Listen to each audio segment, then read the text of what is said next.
How's it going, everybody? My name is Box from Box and Jackalope, and welcome back to another Pandaren discussion video. Before we start, I'd like to preface that I've already done a video about the Tsushii Pandaren and why I feel they're a very cool faction. I felt the need to talk about the Huojin Pandaren because they're actually my favorite group of Pandaren that I don't feel get enough love in the game. We're actually joined by Jikai again today, and the reason he's actually here is because if I do this by myself, it's going to come off as way too Horde bias, which I am. But we just want to tell you guys, I guess, why we love the Huojin so much. This is basically just an appreciation towards the faction, but welcome, Kai. Hey, thanks for having me. Dude, thank you for being on. So, for those of you that don't know, Kai is the Huojin Pandaren guy.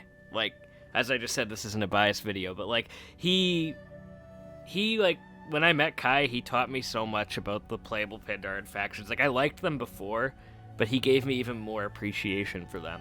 So, he loves the philosophy of the Huojin Pandaren, and I could explain it, but I'm gonna let him explain it, because he will make this wicked badass, so. I appreciate it. It's humbling. Well, I will say what really separates the Huojin and Tsushii from one another is that both philosophies seem to be rooted in their own ways with deontic and consequentialist philosophies in the real world. So you got the deontological philosophy, which is essentially that the conduct of your actions is what matters most, the things that you do. Whereas consequentialism is precisely the opposite. It's what matters is the result of your actions overall.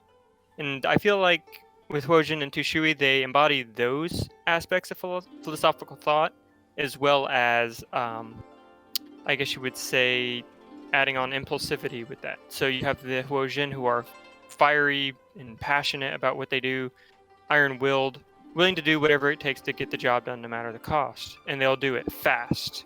Whereas with Tsushii, they're more about considering the consequences of their actions very carefully, and they're not going to be willing to do something that compromises their values for, I guess you would say, a greater good in that sense, and they're also going to carefully consider their actions before committing to them. They're not inactive so much as they might consider what they're doing a bit too much and like maybe miss out on the opportunity to resolve something, but at least they won't act in a way that they feel they would be ashamed of doing, if that makes sense. No, I think that makes very, very good sense. And that's one of the reasons why I love the Wandering Isle starting zone, is because they make you think about those two philosophies, and that's something I always found very interesting about the Pandaren in general. They can be built so many different ways, and I brought this up to you earlier. Whenever I play a Pandaren on the Alliance, to me it feels awkward because I'm so used to playing Pandaren on the Horde. But there's other people that share the opposite viewpoint, saying that the Pandaren don't belong in the Horde and they belong in the Alliance. I'd like you to shed some light on that. Personally, like I said, for me, to me, it feels natural to play a Pandaren on the Horde. It feels right to play a Pandaren on the Horde, mainly because the ideals of the Huojin Pandaren, it's always just clicked better for me as a race. But it almost, like I said, it feels like you're almost playing a different race when you play one of the opposite faction. But I'll let you shed some light on that, Kai.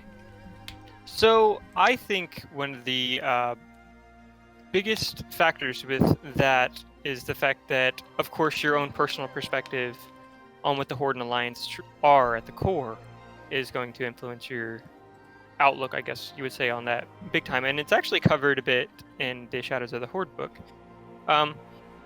Most people, I say, in my personal experience, seem to think that Huojin and Pandaren don't quite fit the Horde. Well, not Huojin and Pandaren, but Pandaren in general, don't fit the Horde quite as well as they fit the Alliance. And then, of course, you do have exceptions where some people feel that the Pandaren fit the Horde way better than they do the Alliance. I feel that's, in a strange way, paying homage to how different the ideologies with Pandaren are and how important they are and just central they are to a Pandaren lifestyle. You get that in the Mists of Pandaria trailer. I mean, where Chen storms out says, it's not about why you fight, it's about what's worth fighting for. And I feel, in a sense, that might have been a direct reference to how Pandaren have different points of view, just like, humans do in real life. Like, they're one of the most versatile thinkers in Azeroth. Their ideologies and their own sense of honor is, might be what matters most to them. Also, I feel something else that contributes to that notion, with the Alliance, or the Pandaren belonging more with the Alliance in most people's eyes, is that you're seeing Mainlanders for the most part. Whereas in the book it explicitly says Mainlanders are, in general, Tushui thinkers. They're more about relaxing and living a tranquil, long life. Where it says people from the Isle, Pandaren from the Wandering Isle, Shins and Su, are typically more Huojin thinkers. They're about quick, decisive action and, passion and kind of being sporadic, but enjoying the adventure of life. Instead, it's about living in the moment, acting on the heart. So I feel like that's a lot of the reason why people sort of consider Pandaren, I guess you would say, to be more of an alliance race for the most part. And then you have some exceptions like yourself. I would say when you think of Pandaren, are you thinking more of Isle Pandaren or Mainlander Pandaren? For myself, and I'm a bit biased here, I actually think about the Isle ones more because they're the playable ones in canon. Yeah. That was me too. So I just found, sorry to kind of cut away there, but that's what I feel like is a perfect example. It's just Mainlanders and Isle Pandaren are at the core very different, and just like Huojin, Tushui, and the factions themselves, and everybody has a different way of thinking. And that's the awesome thing, is how Pandaren, they're such a versatile race that you can play them so many different ways. So I would like to get back on that topic, though, Kai, because this video is mainly about the Huojin Pandaren, and I think you and I should play a little defense here on why they do belong in the Horde. I know this might get a little gray. I've actually respectfully disagreed with a lot of people that say, like, oh, the Pandaren don't belong in the Horde because of, let's get right to the point, the scene in Siege of Orgrimmar where the Kor'kron general, or whatever the guy was, almost executes G Firepaw. I think first things first, it speaks volumes that the Pandaren are alongside the Horde. Just because there's, how to explain it, there's a bad batch of people. Obviously the good members of the Horde are against Garrosh, and G Firepaw joined the Horde as a whole, and the Huojin Pandaren joined the Horde as a whole. Remember, and I always think of this line from Siege of Orgrimmar where Terran Zu's like, I fought beside the Tauren trolls and others. So did all the Horde Pandaren, so they wouldn't just leave the faction that they joined just because of one thing like that, even if it looks like it's the entire faction. It's not. Garrosh was a very, very evil dude. Yeah, absolutely. That's a big point I like to drive home when people bring that up. It's just like, whenever, if you're a Pandaren, you choose one side or the other for whatever reason, however strong you are with your ideologies, you gotta think you've been surrounded by these people. You've gotten to know them, you fought alongside them, you've heard their stories, their lives, their family and their friends. They're not just going to be like, hey, I'm a Pandaren, I can just retire back to the mainland or whatever, just because things get a little politically, hairy, heavy. And yeah. Especially you are, in a sense, abandoning the people that might even think like you. You had more, I would argue, a lot more people in the Horde that were against Garrosh, but in just saying, okay, I'm just going to go back to the Isle or go back to Pandaria, you are essentially leaving them to themselves and take care of the problems, without your aid, Mm-hmm. And as a Pandaren, you have a unique perspective. And I bring this up quite often in RP and everywhere else.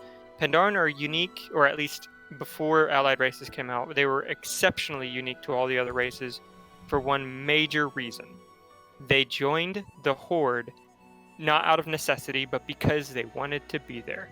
They agreed with the core ideals of the Hordes. They didn't need the Horde to survive. They didn't need the Horde to thrive and exist, and they weren't out for vengeance. They were out to help the world, and they thought the Horde had the right ideals and the right values, I guess, that appealed to them to do it. And to go off of something you said earlier, because I kind of stumbled a little bit when I was explaining that, These are people that, if you play a Pandaren on the Horde, you've forged bonds with. For a good example, one of the reasons it's so sad when we have to fight General Nazgrim in the Siege of Orgrimmar is he is a character we've forged a pretty positive bond with throughout Pandaria, throughout Vashir, throughout all those zones in Wrath. So taking him down was pretty powerful. Just because, again, there was some political turmoil. They chose to be in the Horde for a reason, and they wouldn't leave just because of Garrosh Hellscream. They would deal with it. Yeah, so. Pandaren are not supposed to be fair weather friends. Exactly. So, I think we've covered just about all the points I wanted to in this video. I know that that's a very hairy subject that we just talked about, but overall, that's how I've always looked at the Horde Pandaren. I've never really felt awkward playing one or wrong for playing one. There's one thing I'd like to talk about, Kai, and it's our favorite Pandaren that we gotta bring up all the time. Our boy G Firepaw. Lorewalker Cho, I mean, yeah, G Firepaw. Yeah. Manserite. Pandaroy. Oh gosh. Basically, I just want to, have you share your thoughts on the character with the viewers. I actually quite like his Battle for Azeroth arc. Although it doesn't seem like he's really had one per se, he really did, with one stepping up into an ambassador role for the Horde. I think is a great position for him. It is. And we'll actually get some regular dialogue from him probably in that role, which is totally awesome.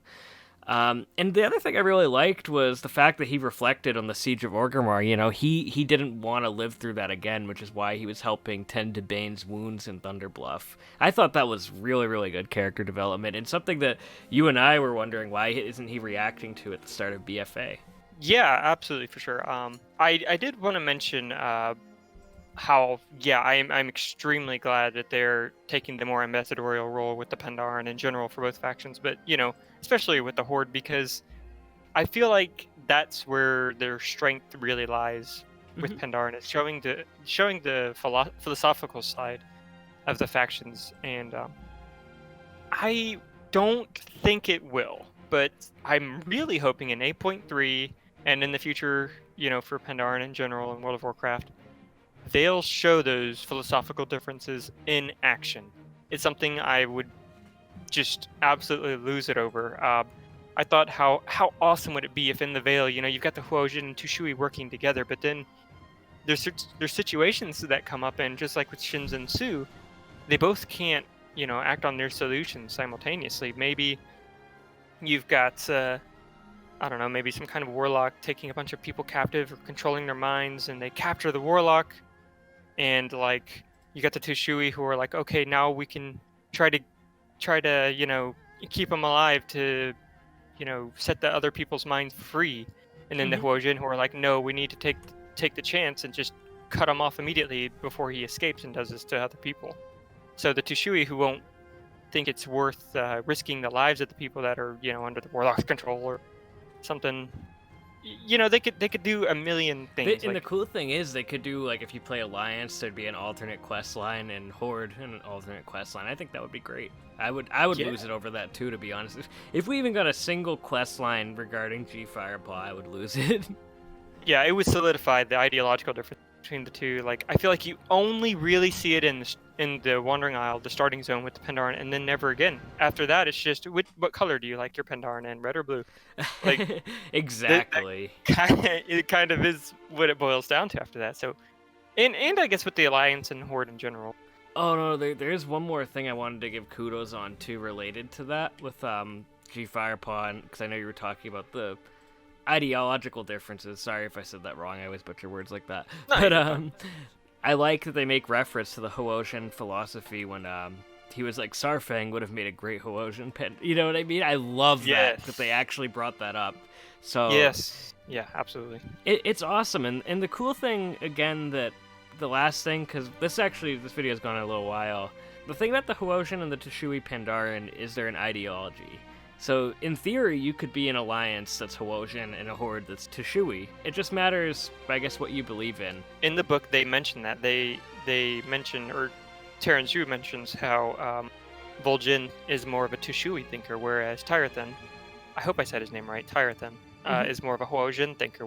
Whereas, he's a human, but Vol'jin is a troll, you know what I mean? And Vol'jin is the leader of the horde, but he's more of a Tushui thinker. So yeah, they do mention how of course, outside of Pandaren, you're gonna have people like within the Horde Alliance because the Horde Alliance weren't formed. Like they were formed out of survival and like differences of culture and all that, but you're still gonna have people with differing perspectives. What with Pandaren, if you're Huojin or Tushui, you go out of your way to select these factions based on their ideals and stuff like that. So exceptions are gonna exist, but they're not gonna be nearly as common with races. I would say overall, just to wrap this down, if you play a Horde or Alliance Pandaren, I think one of the beauty of the Pandaren is they can go either way, and there's so many different ways you can play them, and they're all badass for their own reason, honestly. I'd love to even do a video like this on the Shadow Pan or something at some point. But the Huojin Pandaren, or the Huojin, I always pronounce it wrong, so I apologize. But they will always be my favorite group, mainly for their ideology, and I'll always kind of stick to that. And yeah, no, I always love playing Horde Pandaren. They're so interesting to me. But do you have anything else you want to say, Kai? Nah, man, just keep up the good Pandaren fight. Yeah, They're an awesome race. We gotta give them the representation they deserve. hell yeah! I haven't said that in a video in a long time.